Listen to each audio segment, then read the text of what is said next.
Hi, welcome back to AkamaiTV. My name is Will Law, and my guest today is David Hassoun, who's at the front lines of the OTT battle and in the trenches every day.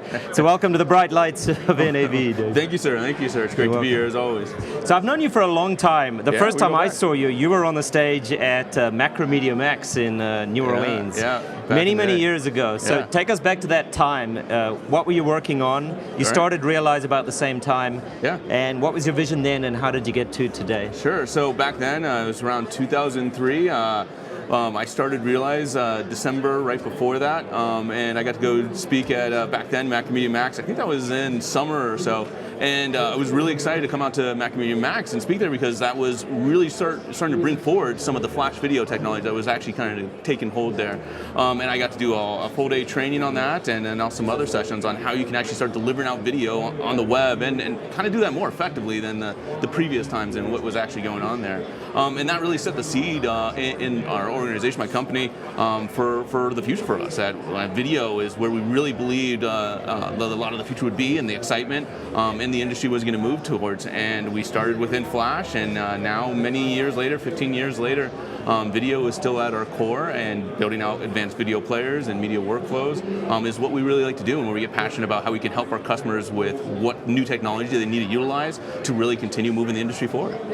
Excellent. And you've worked on very large sporting events that we can't mention by name because they have rights associated with them, but you certainly have the credentials. So you were moderating on Monday a panel all about CMAF and its application, its challenges, and its benefits. Right. So what is CMAF to start with, and then I'm going to go into why someone might want to deploy a workflow based on it? Well, what CMAP really offers is the ability to start having unified content that is much highly cacheable, because we now are taking out the difference between HLS and Dash as per the fragments. It's now unified fragments between the two of them, and going to be much more optimized for cacheability, deliverable, as well as offering some other really key features. And this is one of the reasons why we're really continuing to push our customers forward.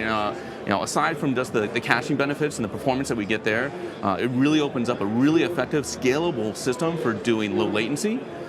Unified DRM as well isn't exactly where it needs to be at, but is further along anywhere, and is truly actually coming into fruition to actually be a reality that we can have DRM that's applied to the stream and work across the spectrum for common encryption, and be able to actually have that work and access appropriately. And that's big drivers trying to really bring back, so we can have one set of content that we can deliver everywhere for the best optimal experience in our users. So CMAF is codec agnostic. You can place any codec within the CMAF container.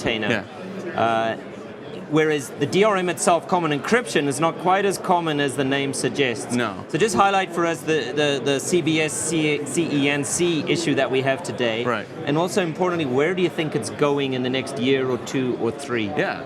So this is something that can easily be confused very quickly. So the two primary ones is going to be CBCS. That's where CBC has evolved onto, or also sometimes referred to as CBCS, CNEC, as well as CTR or CTR CNEC. That one also has taken on more the acronym of just CNEC, which can add to some of the confusion as the general spec relates.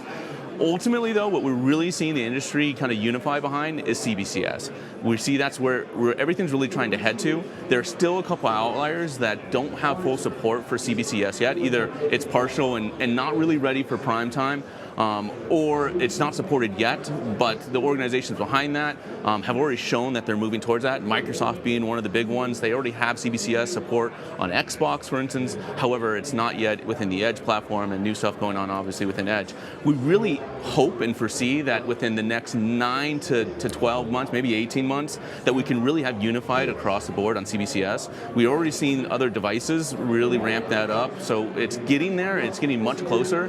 There's going to be some tail end to get there, but the base level support for CMAF is already excellent, and with CBCS, we see that as being what's going to be the reality as this really comes to fruition regarding a unified DRM. Right. And a lot of people, I hear their confusion. They think CMAF is some third alternative to HLS or Dash. Yeah. So to be clear, your workflows you mainly work on are HLS with CMAF containers, is that correct? I mean, honestly, most of our largest customers, which include some of the major broadcasters and so forth, they're HLS shops. Here, at least in the US, almost all the companies we work with have been primarily or exclusively HLS, and they're absolutely behind moving towards CMAF. Now, timing is always a question, but there's going to be true benefit for that. Users who were, or organizations who were on Dash, they might have a bit of a benefit because it's so similar already to what they're doing, and therefore, why not offer other cases for different uses that they might need? But the reality is, it doesn't matter which one you want to use, and if you are using HLS, the natural progression further is definitely going towards CMAP, and we're seeing our organizations take that on. And Apple's pinned their new codecs and potentially all their new features coming out with HLS to the CMAP container. Absolutely. So I think it's a far more future-proof road to move down there, maintaining, TS is definitely the legacy support environment. Yeah, I mean, in the industry, there's always different alternatives or formats, and even between Dash and HLS, there's always different battles going on, codec battles and so forth. Yeah. I really believe, and I think the industry is actually getting behind CMAP as it's not a competition of choose CMAP or choose HLS, or it really is the evolution and what the industry is unifying behind is going to have much better value overall. I see it as more, a provider's got 6 big things to worry about. One of them is container confusion. So if I can cross that off, now I've got 5 things to worry about. Exactly. You don't life's need a little easier, right? But it's not the global panacea that's going to solve all our strains. Right. But it sets the foundation. One aspect of CMAF that's often talked about is the low latency benefit. So how does a CMAF container itself reduce latency? So in the chunked coding that we can do, we can now separate out the concept of having to load a whole segment and have to wait until that whole segment is even available, right? Normally, if it's a 6-second segment, which some of our major broadcasters still use, that segment isn't even available to be moved onto an origin potentially until after 6 seconds, right? With the chunked format, we can start actually making those bits available as they come. You can have a chunk as little as 1 frame or as much as a second or a couple seconds, and then you can start broadcasting that within your manifest even ahead of time, and utilizing technologies that all the CDNs already have in place with HTTP 1.1 and chunked requests. We can have that access start coming through and have the most optimized workflow between encode to delivery as quick as be, instead of having to wait, access, and so forth. What sort of target latency ranges are you seeing real-world broadcasters, your customers, looking for today? Yeah. Are they trying to be 1 or 2 seconds? Are they trying to be 10 seconds? What's the reality there in terms of realistic targets? The realistic target is largely driven around what broadcast is over terrestrial systems, right? So most common target there is actually about 6 seconds.